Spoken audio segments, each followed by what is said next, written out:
अखण्डमण्डलाकारं व्याप्तं येन चराचरं तत्पदं दर्शितं येन तस्मै श्री गुरुवे नमः। आप सभी को श्री गुरु पूर्णिमा की हार्दिक शुभकामनाएं। व्यासाय विष्णुरूपाय व्यासरूपाय विष्णवे नमो वे ब्रह्मनिधे वासिष्ठाय नमो नमः। गुरु पूर्णिमा भगवान श्री वेदव्यास जी को समर्पित है। उनकी जन्म तिथि को ही श्री गुरु पूर्णिमा के रूप में हम सभी मनाते हैं। भगवान वेदव्यास जी का जन्म माता सत्यवती जी के गर्भ से हुआ। उनके पिता महात्मा पराशर मुनि हैं। भगवान श्री कृष्ण जी के कलावतार महात्मा वेदव्यास जी ने ही संपूर्ण वेदों का विभाग किया, इसलिए वह वेदव्यास नाम से प्रसिद्ध हुए। उन्होंने ही हमारे लिए 18 पुराणों को पुनः संकलित किया, ताकि मानव जाति अज्ञान रूपी अंधकार से जो ग्रसित हो रही है, वह पुराण रूपी सूर्य की सहायता से अपने उद्देश्य में सफल हो सके। वो उद्देश्य क्या है? भगवान के श्री चरणों की प्राप्ति। श्रीमद् भागवत महापुराण और श्री महाभारत जी की रचना भी महात्मा वेदव्यास जी ने ही की है, जो हमारे संपूर्ण जीवन को इस प्रकार भगवान के श्री चरणों में ले जाते हैं, जैसे संपूर्ण नदियां समुद्र में स्वयं ही विलीन हो जाती हैं। भगवान श्री वेदव्यास जी को हम हाथ जोड़कर प्रणाम करते हैं। गुरु पूर्णिमा पर प्रत्येक प्राणी का कर्तव्य है कि वह अपने गुरु का सम्मान करे। वास्तव में गुरुदेव के सम्मान का कोई एक दिन नहीं होता, एक मुहूर्त नहीं होता, एक क्षण नहीं होता, किंतु सनातन धर्म ने एक विशेष तिथि इसलिए निर्धारित की ताकि इस दिन अपने गुरुदेव के प्रति अपने सम्मान को व्यक्त रूप से भी प्रदर्शित किया जाए। जो भाव, जो सम्मान हमारे हृदय में पूरे वर्ष रहता है, एक दिन उसे हम व्यक्त कर सके अपने कार्यों द्वारा। इसलिए श्री गुरु पूर्णिमा को अपने गुरुदेव का पूजन करना प्रत्येक प्राणी का कर्तव्य है और यह उनका परम धर्म है। अपने गुरु की पूजा करने की कोई विशेष विधि नहीं है। जो विधि भगवान की पूजा की है, वही विधि गुरुदेव की पूजा की भी है। क्यों? क्योंकि आपको भगवान का ज्ञान कराने वाले आपके गुरुदेव हैं। आपको भगवान से मिलाने वाले आपके गुरुदेव हैं। इसलिए गुरु को हम ईश्वर की भांति ही देखते हैं, क्योंकि भगवान ही हमारे गुरु के रूप में आकर हमें वो आशीर्वाद देते हैं, हमें वो ज्ञान देते हैं, हमें वो संस्कार देते हैं जो हमारा कल्याण करते हैं। आइए हम सरल शब्दों में समझते हैं कि किस प्रकार इस गुरु पूर्णिमा पर अपने गुरुदेव जी का पूजन करके उनका आशीर्वाद ग्रहण करें। यदि संभव है तो आप व्यक्तिगत रूप से अपने गुरुदेव के श्री चरणों के दर्शन करने के लिए जाइए, और यदि यह संभव नहीं है तो किसी भी माध्यम से आप उनसे इस दिन अवश्य जुड़िए। अपने श्री गुरुदेव जी के पूजन के लिए कोई विशेष सामग्री की आवश्यकता नहीं, बस आपके हृदय के भाव और आपके मन की जो कृतज्ञता का भाव है, वही उनके पूजन की सर्वोत्तम विधि है और सर्वोत्तम सामग्री है। अपने गुरुदेव जी के श्री चरणों का प्रक्षालन कीजिए, उनके चरण पखारिए और उस चरणामृत को अपने मस्तक पर धारण कीजिए। उनके श्री चरणों में प्रणाम कीजिए, उनको तिलक कीजिए, आरती कीजिए, उनको पुष्प समर्पित कीजिए तथा वस्त्र, आभूषण, फल, फूल, मिष्ठान अथवा नैवेद्य जो आपकी सामर्थ्य हो, जो आपकी श्रद्धा हो, वो अपने गुरुदेव जी के श्री चरणों में प्रसाद रूप से निवेदित कीजिए और अपने गुरुदेव जी से प्रार्थना कीजिए कि हे गुरुदेव, आपने हर सुख में हर दुख में मेरा साथ दिया है, जब जब मैं भटका हूँ अज्ञान रूपी इस संसार में, आपने हाथ पकड़कर मेरा मार्गदर्शन किया है। हे प्रभु, आगे भी आप इसी प्रकार मेरा मार्गदर्शन कीजिए और मुझे कभी भी भटकने मत दीजिए। जो मैंने कदम बढ़ा लिए हैं अपनी उन्नति की तरफ, अपने कल्याण की तरफ, अब मैं किसी प्रकार से भी उन कदमों को पीछे ना हटाऊं। हे प्रभु, मुझ पर बस इतनी दया रखना। ऐसा कहकर अपने गुरुदेव जी का आशीर्वाद लीजिए और अपने मन में संकल्प लीजिए कि हम अपना जीवन और बेहतर इस प्रकार से बनाएं कि सदैव हमारे मन में हमारे गुरुदेव जी के उपदेश और उनके पवित्र विचार गूंजे।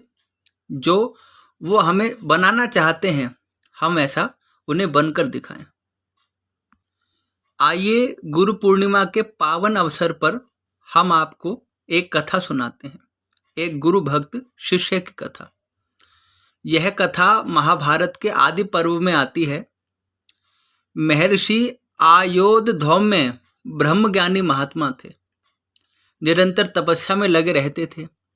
दूर दूर से अनेक शिष्य उनके पास विद्या ग्रहण करने के लिए आते थे और उनसे विद्या ग्रहण करके शिक्षा पूर्ण होने पर अपने घर जाते थे।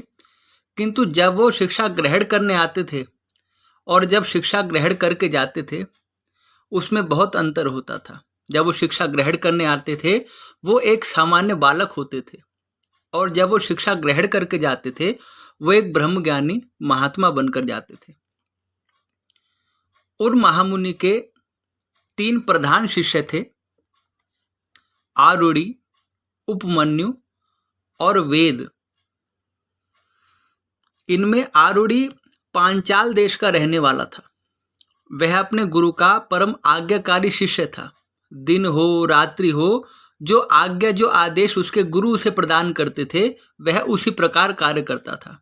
गुरु की आज्ञा के अतिरिक्त कोई बात उसके मन में कभी सपने में भी नहीं आती थी। मेरे किस कार्य से मेरे गुरुदेव प्रसन्न हो जाएं, मेरे किस कार्य से मेरे गुरु को सुख मिले, बस यही उसके मन में उद्देश्य रहता था। एक समय की बात है, वर्षा ऋतु का समय था।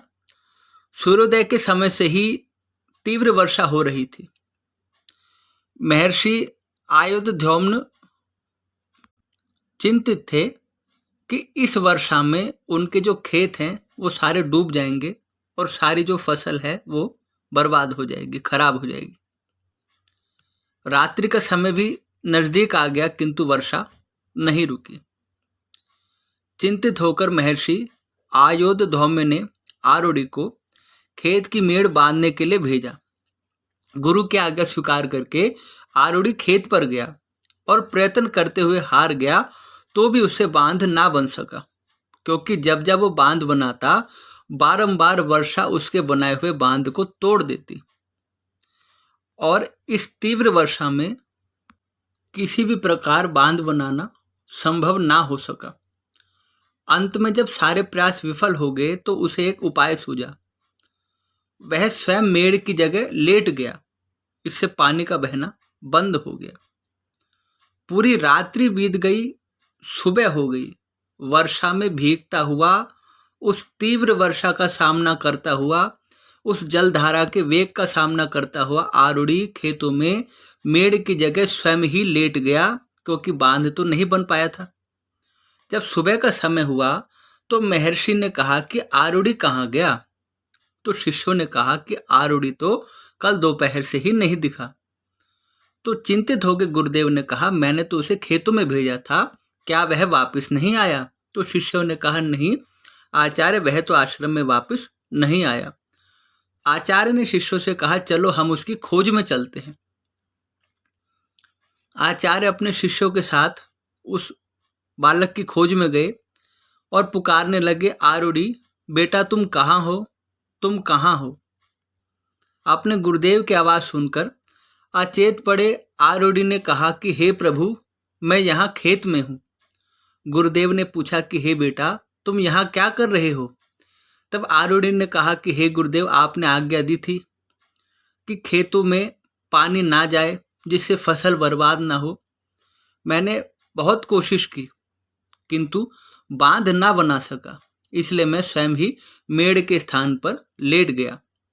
अब आपकी आवाज़ सुनकर आया हूँ, तो आपकी सेवा में समर्पित हुआ हूँ। महर्षि की आंखों में आंसू आ गए कि हे पुत्र, तुमने मेरी छोटी सी आज्ञा के लिए अपने जीवन को संकट में डाल दिया। तब आरूढ़ि ने चरणों में प्रणाम करके कहा कि हे प्रभु, ना गुरु की कोई आज्ञा छोटी होती है और ना जीवन का इतना मोल है कि गुरु की आज्ञा का उल्लंघन किया जा सके। आपकी आज्ञा पालन में यदि मुझे 100 बार जन्म लेकर 100 बार भी मृत्यु का अनुभव करना पड़े, तो यह मेरे लिए प्रसाद की भांति होगा। इतना सुनते ही महर्षि ने आरूढ़ि को अपने हृदय से लगा लिया कि पुत्र, तुम धन्य हो, तुम धन्य हो, क्योंकि तुम मेड़ के बांध को उद्वेलन करके उठ खड़े हुए हो, इसलिए अब तुम्हारा नाम उद्यालक होगा। और तुमने मेरी आज्ञा का पालन किया है, इसलिए संपूर्ण वेद, पुराण, शास्त्र, उपनिषद स्वतः तुम्हें प्राप्त हो जाएंगे तथा जन्म जन्मांतर में भी तुम्हें कभी इसकी विस्मृति नहीं होगी। हे पुत्र, तुम्हारी शिक्षा पूर्ण हो चुकी है। तुमने आज वो कर दिखाया है जो पूरे जीवन के परिश्रम के बावजूद भी कोई नहीं कर दिखाता। वास्तव में तुमने वेदों के सच्चे मर्म को समझा है और गुरु की महिमा को तुमने जगत में प्रकाशित किया है।